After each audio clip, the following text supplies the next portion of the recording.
You wake up in Athens. Not the Athens of postcards, museums, marble statues, and clean white ruins under a blue tourist sky. This is ancient Athens while it is still alive. The air is dry. The floor under you is hard. The room smells of oil, clay, wool, smoke, and bodies sleeping too close together. Outside, the city is already beginning to move. You hear sandals on stone. A donkey braying somewhere down the street. A woman drawing water. Men calling to each other before the sun has fully cleared the hills. You know one word about this city: democracy. But the word does not protect you. It does not give you family. It does not give you citizenship. It does not give you coin, language, friends, or a place at the table. You are not an Athenian citizen. You are not a landowner. You are not known by a household, a demi, a father, a patron, or a trade. You are simply a stranger in one of the most famous cities in history. And famous cities are not always kind. You step outside and the first thing you notice is not philosophy. It is dust. Dust on your feet. Dust in your throat. Dust rising from animals, carts, workshops, and the feet of people who already know where they are going. The streets are narrow in places, open in others, and never as clean as memory makes them. Athens is not made of perfect ruins. It is made of mud brick walls, limestone, wood, clay tiles, drains, cooking smoke, crowded courtyards, private doors, public fountains, and human noise. Somewhere above it all, the Acropolis rises like a warning. Beautiful, yes. But also expensive, political, sacred, and controlled by people with power. You look up at the temples and feel awe. Then you look back at the street and remember that awe does not buy breakfast. Your first problem is water. In your world, water appears from a tap. Here, it is carried, waited for, argued over, and watched. Public fountains are not just places to drink. They are places where the city sees you. Women come with jars. Servants come with jars. Children run messages. Old men notice faces. A stranger who hesitates too long can become a question. You try to act natural. That is harder than it sounds. You do not know which vessels belong to whom. You do not know the rhythm of the queue. You do not know who expects you to move, speak, bow your head, or stay silent. The water looks clear enough. But clear is not the same as safe. Your stomach does not belong to this city yet. One careless drink, one dirty cup, one meal bought from the wrong hand, and the day can turn against you before noon. Ancient life is not always killed by battles. Sometimes it is weakened by ordinary things.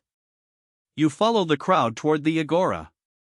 This is the heart of Athens, but it is not one thing.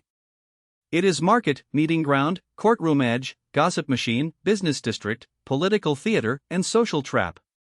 Men argue under the morning light. Merchants shout prices. Potters carry painted vessels. Fish sellers guard their baskets.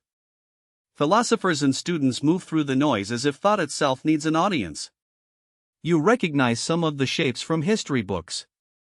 Columns. Altars. Stalls. Public buildings. Men in cloaks speaking with confidence. But standing inside it feels different. Every conversation has rules you do not know. Every joke has a target you might not understand. Every gesture can mark you as foreign, poor, foolish, or dangerous. The city does not need to attack you. It only needs to notice that you do not fit. Then you understand the cruel part. Athens is famous for democracy, but democracy here is not a universal promise. It belongs to a narrow group. Adult male citizens. Free men born into the right families, tied to the right households, recognized by the right civic body. Women do not vote. Slaves do not vote. Foreign residents do not vote.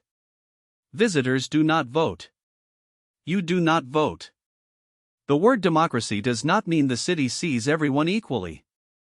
It means some men can gather, speak, argue, accuse, persuade, and decide. And those decisions can reach into war, taxes, punishment, exile, property, reputation, and death. If you are outside the citizen body, the assembly is not your shield. It is weather. It happens above you. You live under it. By midday, the city is louder and harsher. You pass workshops where hands are already blackened by work. Bronze, leather, pottery, wool, oil, wood, grain. The beautiful city depends on labor that rarely becomes beautiful in memory. Some workers are citizens. Some are medics, foreign residents who live in the city but do not belong to it fully. Many are enslaved. They carry water, grind grain, serve households, work in shops, move goods, stand behind the comfort and leisure that later ages mistake for pure intellectual life. You realize how fragile your own body is here.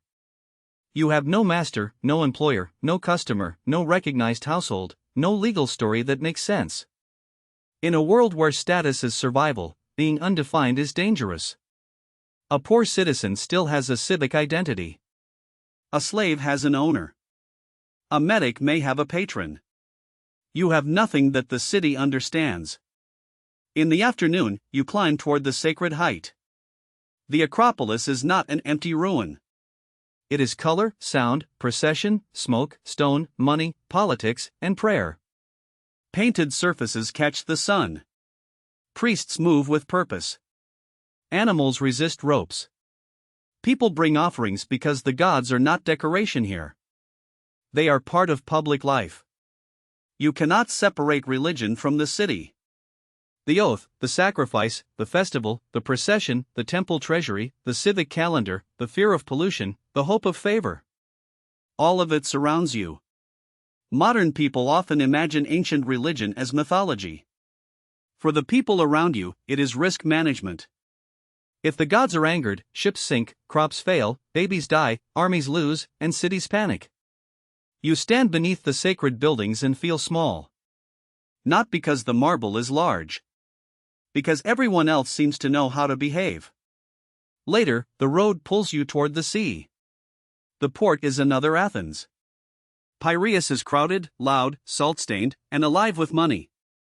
Sailors shout in languages you do not understand. Traders count cargo. Rowers move in groups. Ships wait like wooden machines built for trade and war. Athens does not survive on ideas alone. It survives on grain routes, silver, tribute, alliances, ships, walls, labor, and force. The city that debates freedom also depends on empire. That contradiction is not hidden. It is floating in the harbor. You watch men load jars, ropes, timber, food, and weapons, and you understand that ancient Athens is not a peaceful classroom. It is a nervous power. Brilliant, ambitious, afraid, proud, and dangerous. Then night comes. The city changes shape. Daylight had given you landmarks. The Acropolis. The market. The fountain. The road. The harbor. Night takes them away. Oil lamps flicker. Doorways close. Voices lower. Streets become harder to read. There is no phone. No hotel lobby. No police station where your story makes sense. No passport. No emergency contact. If someone challenges you, what do you say? If someone accuses you, who speaks for you? If you are robbed, who believes you? If you are sick, who cares? The city that praised speech all day now leaves you with the most dangerous silence of all.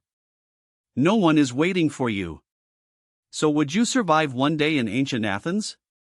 Maybe. If you kept quiet. If you found clean enough water. If you avoided insulting the wrong man. If you did not get sick. If no one decided your foreignness was useful against you. But survival here would not mean understanding the city. It would mean passing through it without becoming a problem. Ancient Athens gave the world ideas that still shape us. Debate. Citizenship. Theater. Philosophy. Political imagination. But if you woke up inside it, you would not wake up inside an idea. You would wake up inside a living city. Dust in your throat. Gods above you. Law around you. Power watching you. And democracy close enough to see, but not close enough to save you.